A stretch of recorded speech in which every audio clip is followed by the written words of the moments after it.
My dad and mom arrived at my house, they said with a smirk, still playing grown-up, huh?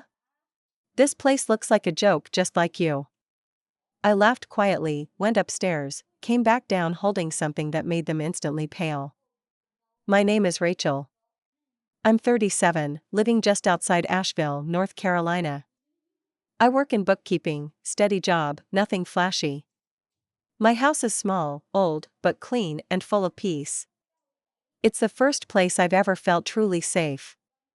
I bought it last year after years of bouncing around apartments and staying in places that didn't feel like home. I've painted every wall myself. I've sanded the floors. The porch sags a little on one end, and the cabinets creak when you open them. But it's mine. Entirely mine. I haven't seen my parents, Gerald and Denise, since I was 18.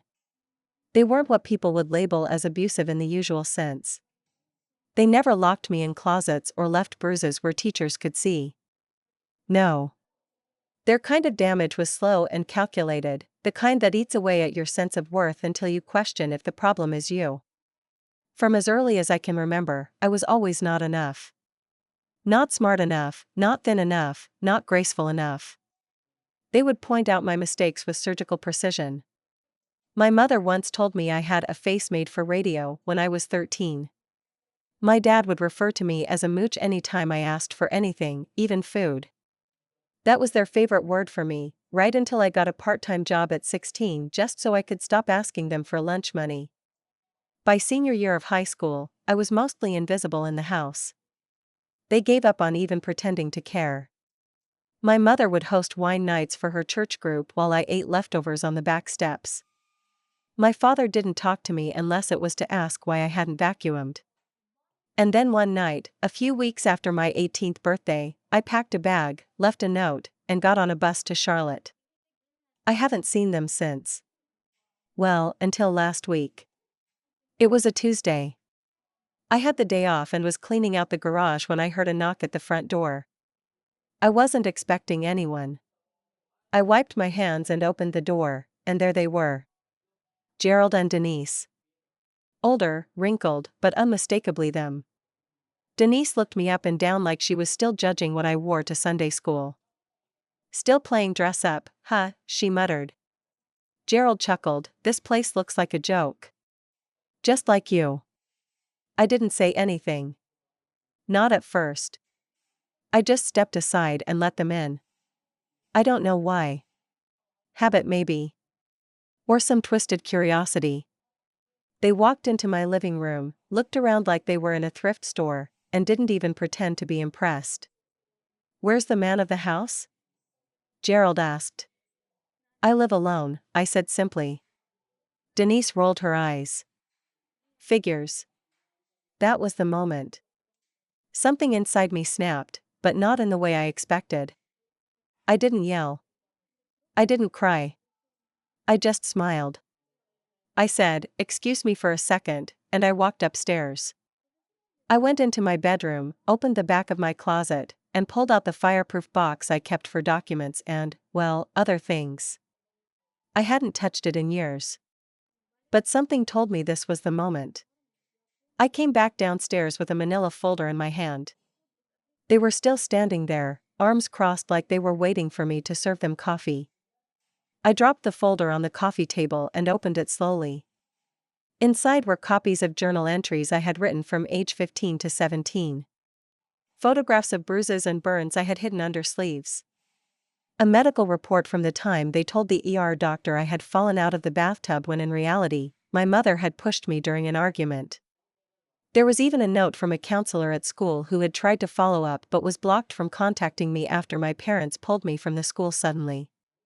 Gerald leaned over, looked at one photo, and immediately went stiff. Denise didn't say a word, just stared like she was trying to deny what she was seeing.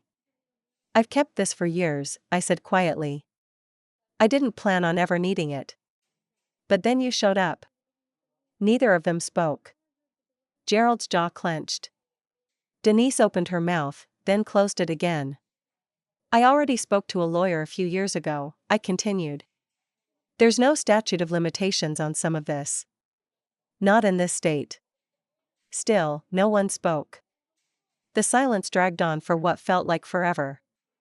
"Why are you even here?" I asked finally. "After 19 years, why now?" Gerald shifted his weight. "Your Aunt Marcia passed away," he said. "She left a house behind. She left something to you." It clicked. They didn't come to check on me. They didn't come because they missed me. They came because they needed me for something. Something they couldn't get without me. Denise added quickly, "It's not much, but you should come see it." She left things. Maybe sentimental. I laughed then. A real laugh. Bitter and hollow. "You came all the way here to insult me and then tried to guilt me into taking care of your loose ends?" "No one's asking you to take care of us," Gerald snapped, his face red. "We just thought." "No, you didn't think," I interrupted. "You never did. You never thought about what you were doing to me when I was growing up. You never thought about the impact of treating your child like a burden. And you sure as hell didn't think I'd remember." Denise's voice broke. "We made mistakes." "Mistakes?" I cut in, sharper this time. "You don't get to call them mistakes just because I survived them." I stood up, took the folder, and placed it back in my hand. "You should leave," I said, my voice level. "You've said what you came to say. And I've said what needed to be said. I'll handle Aunt Marcia's property. Alone." They left without another word. Gerald looked furious. Denise looked like she might cry. But they didn't. Because people like them don't cry. They fume. They guilt. But they don't apologize. That night, they called twice. I didn't pick up. The next day, I got an email from an account I hadn't seen before, my father's. He wrote, "We didn't realize how hurt you were. We want to talk." I didn't respond. The email sat in my inbox for 3 days before I even opened it. I didn't respond. I told myself I was just busy, work had picked up, I had some freelance reports to finish, but the truth was, I didn't want to engage with them when the wound was still warm. I had been numb for so long, and now that I felt something again, anger, maybe grief, I wasn't sure I could trust myself not to unravel. What surprised me wasn't that they reached out. It was the tone. There was no apology. Just vague language. "We didn't realize. Let's talk this through. We want to put the past behind us." As if the past was a misunderstanding we could shake hands over. Instead of responding, I drove out to Aunt Marcia's property on Saturday. The drive to Haywood County was quiet, long stretches of mountain road where cell signal dropped and time slowed. Her house sat at the base of a ridge, a little off the main road. It had peeling white paint, green shutters, and a wraparound porch filled with wind chimes and potted plants that had long since dried up. I had forgotten how much I loved that porch. Marcia had been my father's older sister. She never married. She lived alone, kept chickens, sold crafts at the local artisan markets. She wasn't rich by any means, but her house felt like a museum of safety. I hadn't seen her since I was maybe 22, when she met me in Asheville for coffee. She didn't ask about my parents, and I never brought them up. She just handed me a birthday card with $100 in it and told me, "You're doing fine. I can see it in your eyes." That was Marcia. Quiet. Observant. Protective in ways my parents never were. I walked through the house that day, and it felt like stepping into a dream I'd almost forgotten. Her furniture was old but clean. Her shelves were filled with books, botany, history, a few battered novels. On her coffee table, a small stack of letters, all addressed to me, sat tied with twine. I hadn't seen them before. They had never been sent. I read the first one sitting on the floor of her living room, tears drying on my cheeks before I even realized I was crying. "Rachel, I've wanted to reach out more, but I didn't know how. I know the kind of pain your parents left you with.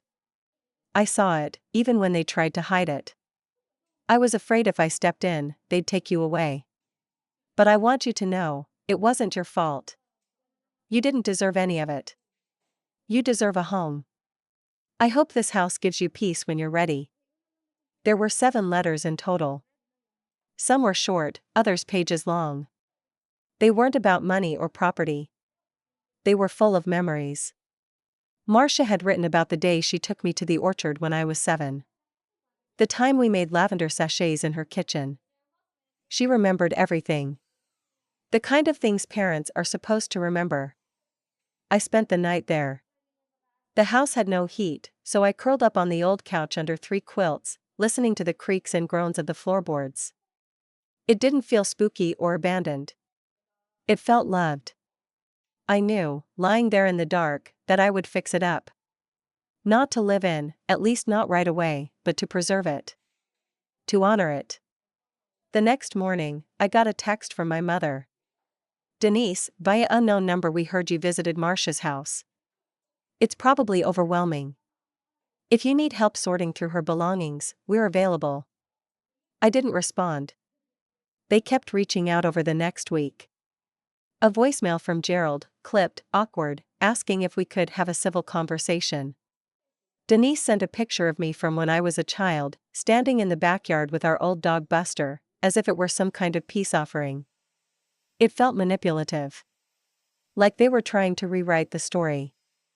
Offer me selective memories in exchange for silence.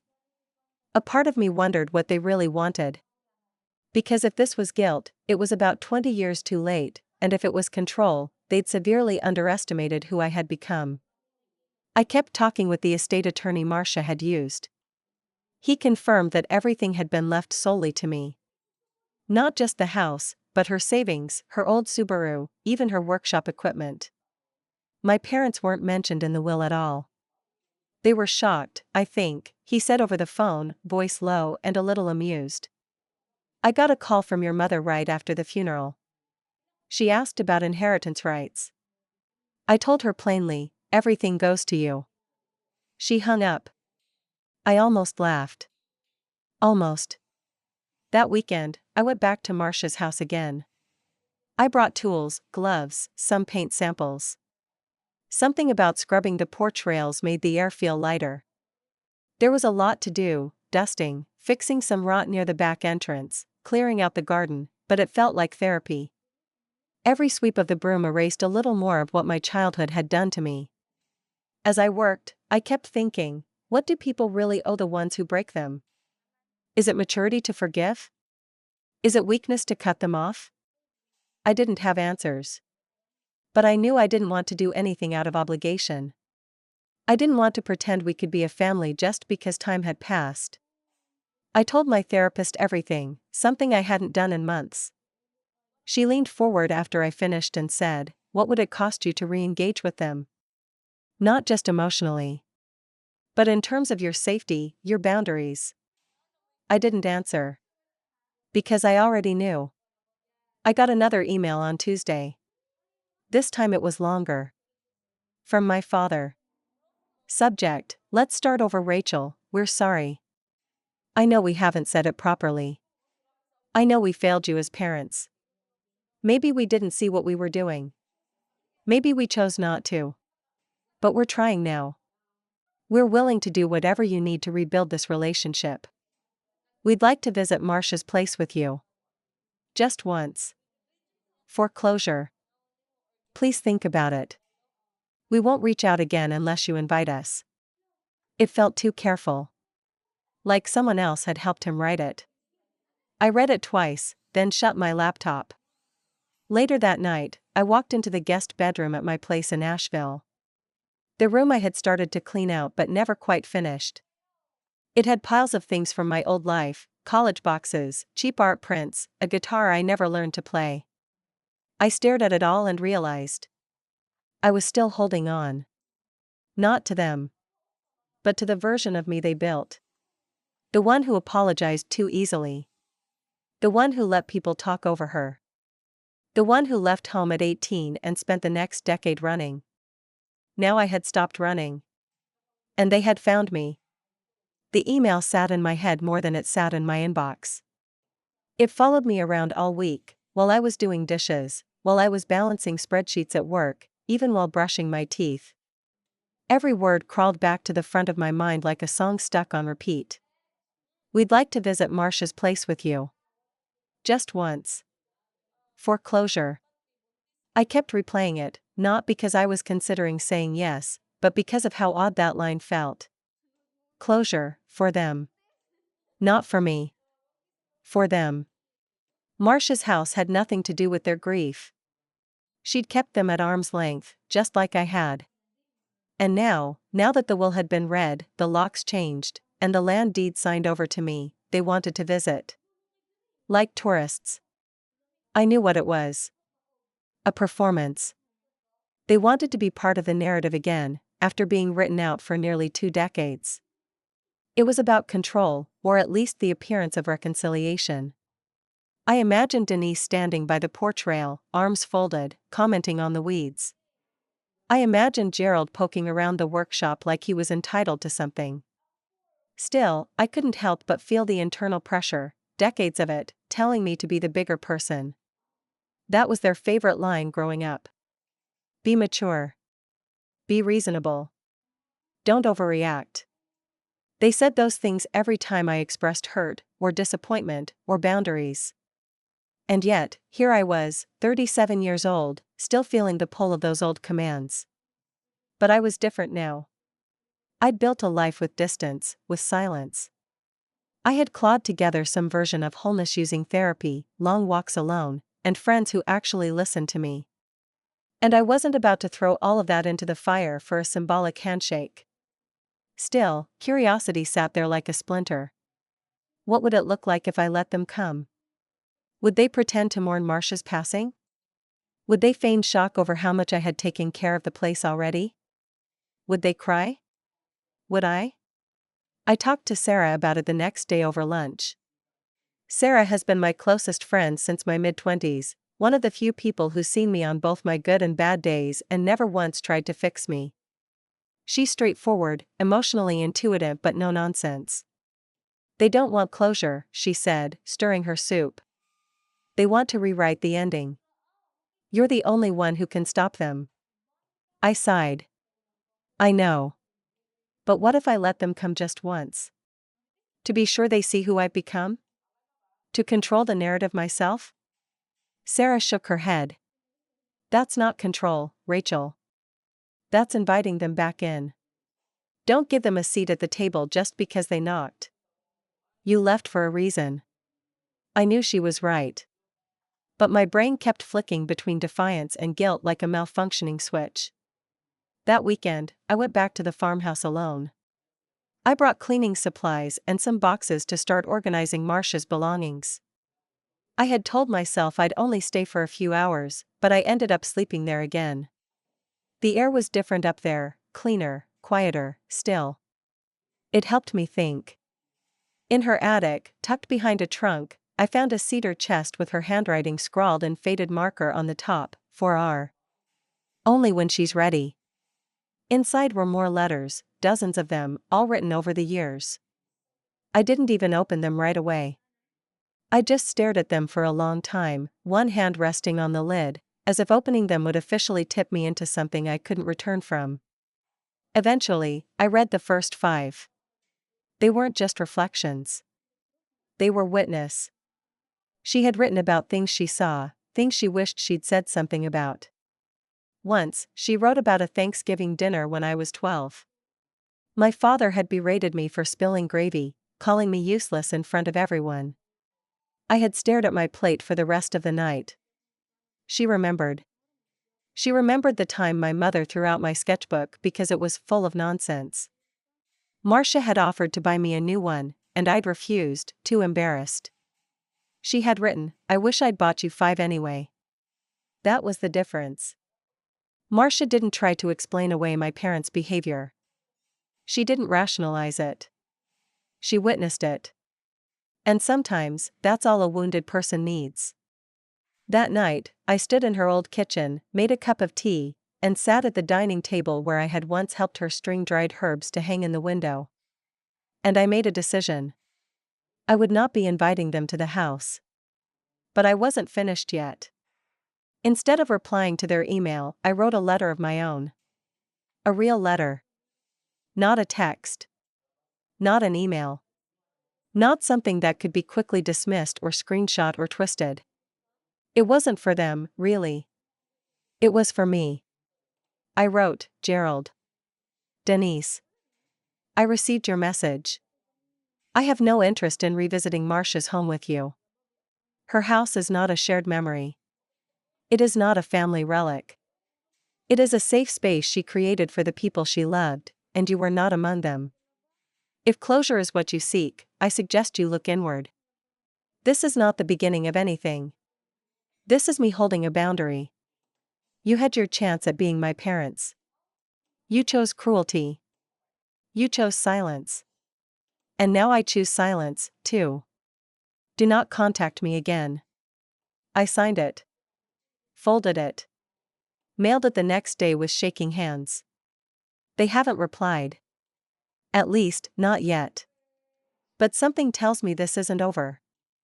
There's a certain desperation in people like them, a belief that relationships can be salvaged on their terms and timeline. That showing up late is better than not showing up at all. What they don't understand is that showing up wrong can be worse. I've started sleeping better. I've been journaling more, actually finishing my days with closure of my own. Not dramatic, not angry. Just honest. Quiet. And sometimes, just sometimes, I catch myself humming as I clean Marcia's kitchen. The same way she used to. The silence lasted exactly 11 days. On the 12th day after I mailed my letter, I came home from work to find a manila envelope wedged into my mailbox. No stamp. No return address. Just my name, Rachel, written in my mother's handwriting. I knew immediately they had driven down again. I left it on the kitchen counter for hours. Heated up leftovers. Watched an episode of something light. Folded laundry. But my eyes kept drifting back to it. When I finally opened it, the first thing I saw was a bank statement. Their bank statement. Then a typed letter, full of corporate-sounding language. Numbers. References to medical costs. Nursing facilities. Assisted living estimates. The final paragraph brought everything into focus. They wanted money. After everything, their sudden reappearance, their hollow apologies, their manipulative overtures, they had circled back to the same core belief they'd always held, that I owed them something. Apparently, my father's stroke had taken a toll, and my mother, ever the actress, had hoped guilt might persuade me to do the right thing. They had no insurance left. Their savings were dried up. They needed help. And they assumed I was still the girl they'd walked over for years. That I'd feel guilt stronger than self-worth. That I'd be too kind to turn them away. But they had miscalculated. Not because I had money. But because I had peace. And I wasn't going to trade it, not even for closure. I contacted my lawyer the next day. Same one I'd used to finalize Marcia's estate. I want to create a legal boundary, I told her. Something clear. Enforceable. She understood right away. You want to sever financial responsibility, she said. Make it official. Yes, I replied. I want to protect my future from my past. We drafted a legal document stating that I accepted no obligation, present or future, to financially support either parent. She helped me file paperwork that made it crystal clear they could not list me on any insurance forms, financial documents, or as an emergency contact without my explicit permission. The final version was notarized and delivered via certified mail. I didn't include a letter this time. I didn't need to. 3 weeks later, the call stopped. No emails. No letters. No sudden appearances. I suppose they finally understood. Or maybe they didn't, but the law spoke louder than I ever could. I continued working on Marcia's house, bit by bit. Refinished the floors. Painted the cabinets a soft sage green. Built a small garden in her memory, wildflowers and rosemary, her favorite. I framed one of her letters and hung it by the front door. The one that ended with, "You don't owe anyone your peace, Rachel. Not even if they raised you." That spring, I invited Sarah and a few close friends for a weekend stay. We cooked dinner, played board games, sat on the porch and watched the stars blink to life above the trees. At one point, Sarah turned to me and said, "You seem different." I smiled. I feel different. Because I wasn't haunted anymore. I wasn't looking over my shoulder, waiting for the next guilt trip or manipulation. I had drawn a line, and for once, it held. That was my revenge. Not cruelty. Not confrontation. Just a life that no longer included them. A life I built. And protected. A life that, for the first time, felt fully, entirely, mine.